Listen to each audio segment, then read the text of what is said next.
Olá, eu sou José de Godoy Filho, um dos pastores da Igreja Batista Ágape, aqui em Curitiba. E o texto para a nossa reflexão de hoje vem de 1 Reis, capítulo 3, dos versos 4 a 15. A narrativa conta o episódio em que Deus diz a Salomão, logo no início do seu reinado, que pedisse o que quisesse, que ele o daria. Surpreendentemente, o jovem pediu sabedoria, e algumas das falas a Deus, nessa ocasião, nos mostram alguns aspectos da verdadeira sabedoria.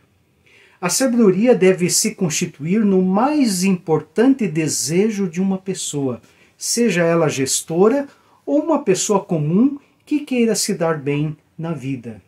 Nós vemos aqui na narrativa que conta sobre o surpreendente pedido de Salomão a Deus alguns fundamentos da verdadeira sabedoria.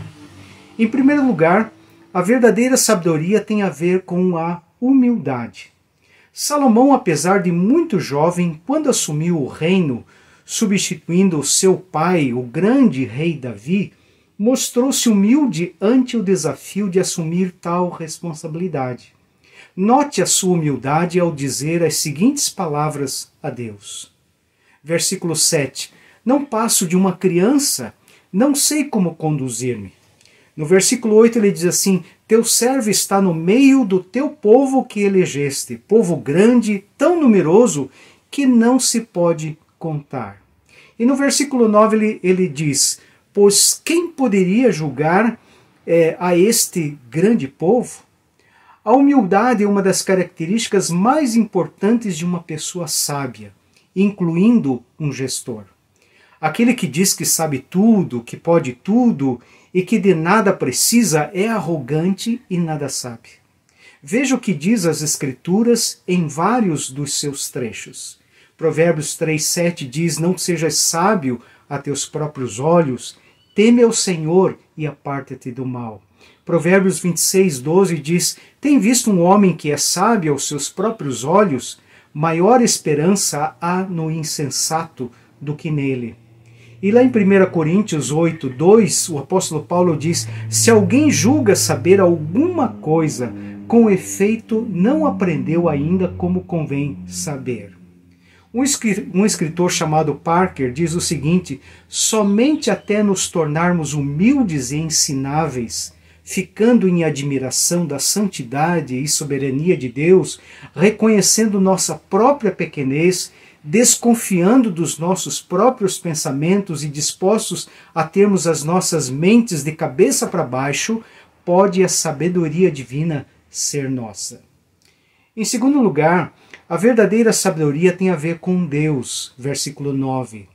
Segundo a Bíblia, a verdadeira sabedoria tem o seu fundamento em Deus.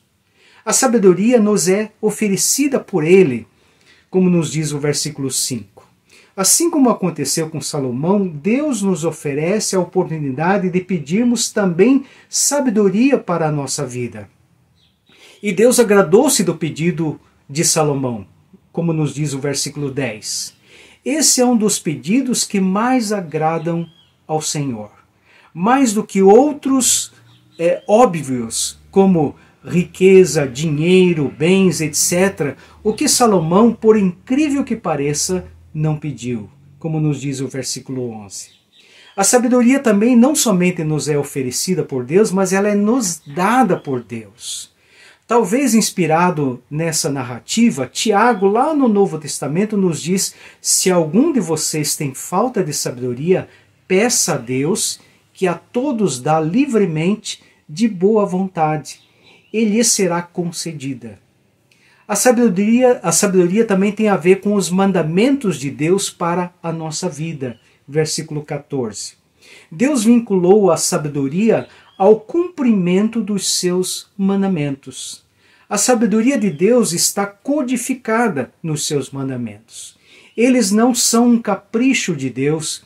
Existe uma sabedoria toda por trás dos seus mandamentos.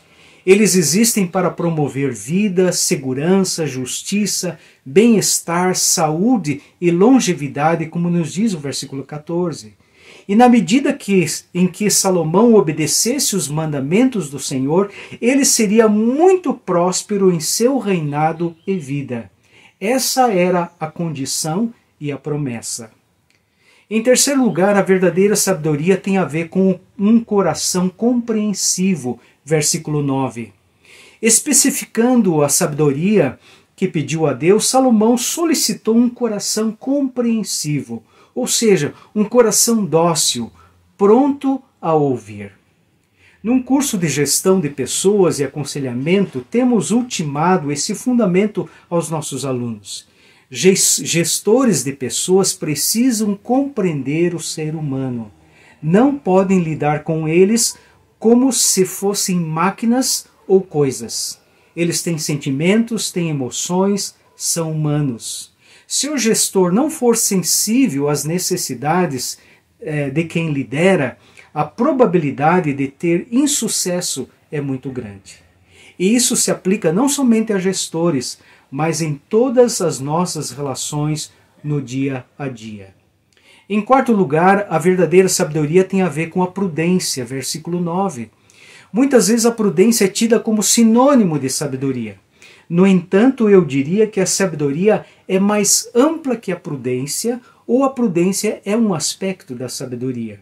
Prudência tem a ver com cautela, com cuidado, é o contrário da pressa, da precipitação, da impulsividade. A Bíblia nos alerta para a necessidade da prudência e nos exorta sobre o perigo da precipitação em várias das nossas atitudes. Lá em Provérbios, capítulo 14, versículo 29, diz o seguinte: quem é tardio em irar-se é grande em entendimento, mas o que é de ânimo precipitado exalta a loucura. Provérbios 21:5 diz: os planos do diligente conduzem à abundância, mas o precipitado apressa-se para a penúria. E ainda, em Provérbios 29:20 diz: vês um homem precipitado nas suas palavras, maior esperança há para o tolo do que para ele. Muitos já sucumbiram por falta de prudência, mas alguns são bem-sucedidos por serem prudentes. Em quinto lugar, a verdadeira sabedoria tem a ver com discernir entre o bem e o mal, versículo 9. Salomão também pediu discernimento. Eu acho muito interessante essa palavra discernimento. O discernimento depende de outros fatores. Via de regra, não é algo automático. Discernimento precisa de observação, de percepção. Você pode ter discernimento num insight, mas também pode treinar o seu discernimento. Para ter discernimento, você precisa ser um bom observador, precisa desenvolver a percepção. Salomão era sábio porque observava as coisas, percebia além do óbvio. Ele observava o funcionamento das coisas e tirava delas lições de vida. Basta ver os seus provérbios. Ele observava o mundo da flora, observava o mundo dos animais, ele observava a natureza humana e seu comportamento, ele observava a sociedade. Isso porque sabedoria não é uma ciência exata. Sabedoria não é necessariamente algo que possamos consultar numa listinha de ações para as observarmos. Existem situações e situações. Nem sempre as situações se apresentam a nós como isso ou aquilo, para que optemos entre o certo e o errado. Não, muitas vezes as situações na vida são difíceis e por isso nós precisamos de discernimento. Nós precisamos muitas vezes ponderar, pesar, esperar, consultar. Precisamos da orientação do Espírito Santo para resolver ou administrar conflitos, para não tomar o errado pelo certo e vice-versa. O próprio livro de Provérbios nos diz que há situações que se nos apresentam confusamente. Por exemplo, lá em Provérbios 14:2 diz o seguinte: há um caminho que ao homem parece direito, mas o fim dele conduz à morte. Basta ver na sequência o primeiro exemplo de conflito que Salomão teve que resolver, a conhecida disputa de duas prostitutas em relação a um filho, situação em que Salomão propõe dividir com uma espada o filho disputado. Como você resolveria aquela situação? Precisamos de discernimento. Warren Bennis, um consultor, disse o seguinte: líderes são pessoas que fazem a coisa certa. Gerentes são pessoas que fazem certo as coisas. Ambos são cruciais, mas diferem profundamente. Às vezes observo pessoas em altas posições fazendo bem as coisas erradas. Se nós muitas vezes temos que discernir entre o bem e o mal, significa que o mal e o bem nem sempre nos são dados de maneira clara.